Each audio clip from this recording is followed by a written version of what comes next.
नमस्कार मंडळी, स्वागत आहे आपलं माझ्या मराठी किचन क्वीनमध्ये.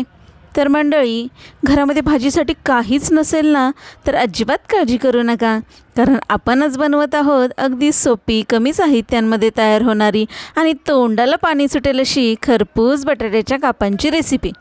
ही बाहेरून कुरकुरीत आणि आतून एकदम मऊ अशी लागते. डबा, संध्याकाळचा नाश्ता किंवा जेवणात साईड डिश म्हणून ही एकदम परफेक्टच आहे. या व्हिडिओमध्ये तुम्हाला बटाट्याचे काप खरपूस कसे करायचे, मसाले कोणकोणते वापरायचे आणि कुरकुरीत टेक्स्चर कसं करायचं ना, हे बघायला भेटेल. त्यामुळे आधी चॅनलला सबस्क्राईब करून ठेवा बरं का. ही रेसिपी एकदा नक्की करून बघायची आणि कमेंटमध्ये सांगायचं की तुम्हाला कशी वाटली. यासाठी आपण एक बटाटा घेतलेला आहे आणि या पाण्यामध्ये तो बटाटा आता स्वच्छ आपण धुवून घ्यायचा आहे. बटाटा स्वच्छ यासाठी धुवायचा आहे कारण बटाट्याच्या वरची जी साल आहे तिच्या सकट आपण काप बनवणार आहोत. साल अजिबात काढणार नाही आहे आपण, त्यामुळे वरची साल छान अशी एकदम व्यवस्थित स्वच्छ धुवून घ्यायची आहे. आणि त्यानंतर मग थोडंसं यातलं पाणी निथळवून मग आपण याचं कटिंग करून घ्यायचं आहे. कटिंग करताना बघू शकताय साईज किती ठेवायची आहे. खूप जास्त पातळ नाही करायचं आहे आणि खूप जास्त जाडसुद्धा हे काप करायचे नाही आहेत. जेवढे तुम्ही मीडियम साईजचे काप ठेवाल ना, तेवढे छान शिजतातसुद्धा आणि कुरकुरीत टेक्स्चरसुद्धा लागतं त्याचं. आणि खूप पातळ जर काप केले तर एकदम कुरकुरीत कडक होऊन जातील आणि जाड जर केले तर ते लवकर शिजणार पण नाहीत. त्यामुळे अशा प्रकारे मीडियम आपल्याला काप ठेवायचे.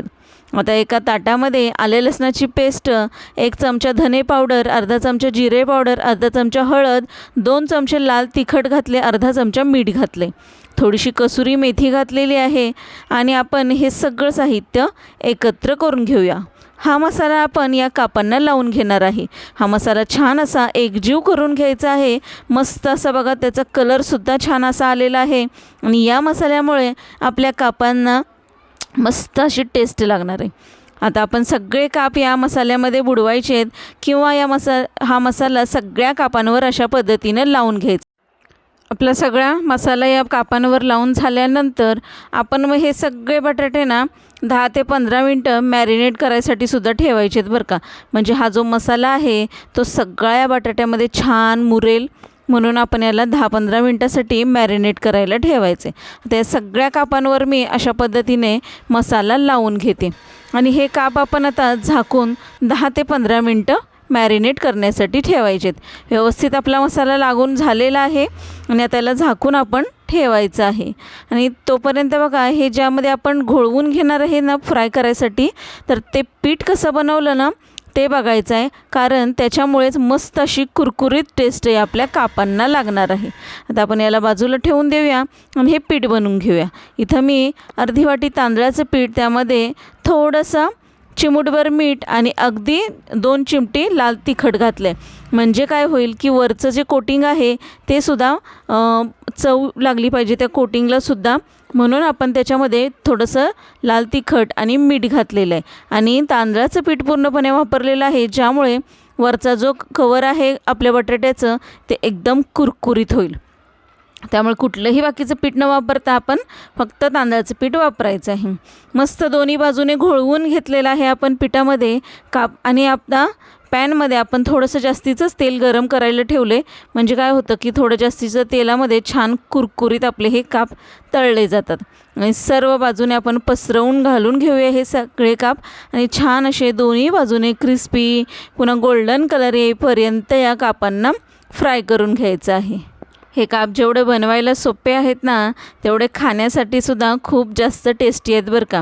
आपल्या घरी जर कोणी असं तोंडी लावायला काहीतरी पाहिजे असं म्हणणारा जर असेल ना, तर त्याच्यासाठी तुम्ही हे काप नक्की बनवत जा.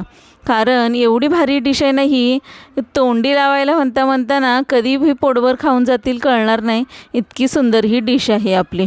त्यामुळे ही डिश तुम्ही नक्की घरी ट्राय करत जा. आणि बटाटा तर सगळ्यांना आवडतो. माझ्या घरी तर बटाटा सगळ्यांना आवडतो, लहानांपासून मोठ्यांपर्यंत. त्यामुळे हे बटाट्याचे काप जेव्हा बनवेल ना, तेव्हा शेवटी माझ्यासाठी एखादा कापच शिल्लक राहतो. त्यामुळे ही रेसिपी तुमच्या घरीसुद्धा खूप जास्त आवडेल बरं का. त्यामुळे नेहमी अशा प्रकारचे तुम्ही बटाट्याचे काप घरी नक्की बनवत जा. आणि दोन्ही बाजूने मस्त फ्राय केले ना की एकदम कुरकुरीत वरून लागतात आणि आतून एकदम मऊ. मस्त असे तोंडात घातले ना की त्याची टेस्टच फक्त तोंडामध्ये येते. इतके सुंदर आपले काप बनतात. दोन्ही बाजूने आपण मस्त असे खरपूस भाजून घेतलेले आहेत आणि गोल्डन कलर त्याच्यावर आलेला आहे. अशा पद्धतीने आपण सगळे काप भाजून घ्यायचे आणि चेकसुद्धा करायचं आहेत की हे बटाटे आपले शिजलाय की नाही आतमधून, ते सुद्धा चेक करून घ्या. आणि मस्त असे बघा आपले बटाट्याचे काप तयार झालेत. आहे की नाही एकदम साधी सोपी रेसिपी, एकदम झटपट बनणारे हे बटाट्याचे काप. तुम्हाला जर आवडत असतील तर नक्की चॅनलला फॉलो करून ठेवा बघा, कारण अशा छान छान घरगुती पद्धतीच्या रेसिपी आपल्या चॅनलवर येत असतात. त्यामुळे माझ्या चॅनलला जर सबस्क्राईब करून ठेवलं तर अशाच छान छान घरगुती पद्धतीच्या रेसिपीज तुम्हाला बघायला मिळतील. आणि मस्त असे आपले हे बटाट्याचे काप तयार झालेले आहेत.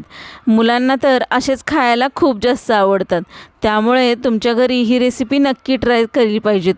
एवढी सुंदर आणि टेस्टी आहे की तुम्ही एकदा बनवले की नेहमी तुमच्या घरी हे बटाट्याचे काप बनणार म्हणजे बनणारच. त्यामुळे ही रेसिपी संपूर्ण बघा आणि बटाट्याचे काप तुमच्या घरीसुद्धा नक्की बनवा. अगदी साधी आणि सोपी रेसिपी आहे. 10 ते 15 मिनटामध्ये तुमचे काप बनून तयार होतील. बटाट्याच्या कापांची ही रेसिपी जर तुम्हाला आवडली असेल तर माझ्या चॅनलला लाईक, शेअर, सबस्क्राईब करायला अजिबात विसरू नका. अशाच छान छान रेसिपीज माझ्या चॅनलवर नेहमी येत असतात. त्यामुळे अशा छान छान घरगुती पद्धतीच्या रेसिपीज तुम्हाला बघायला भेटतील. त्यामुळे चॅनलला एकदा सबस्क्राईब करून ठेवा आणि माझ्या प्रत्येक व्हिडिओला लाईक करत जा, कारण खूप छान टेस्टी आणि घरगुती पद्धतीच्या आपल्या या रेसिपीज असतात. त्यामुळे तुम्हाला आणखीन छान छान रेसिपीज बघायला मिळतील आणि छान छान रेसिपी तुम्ही बनवूनसुद्धा घरी खाऊ शकताय. त्यामुळे जर व्हिडिओ आवडला असेल तर व्हिडिओला लाईक, शेअर, सबस्क्राईब करा आणि व्हिडिओ कसा वाटला ते सुद्धा मला नक्की कमेंट करून सांगा. थँक्यू. आता भेटूया आपण पुढच्या छान छान अशा रेसिपीसोबत.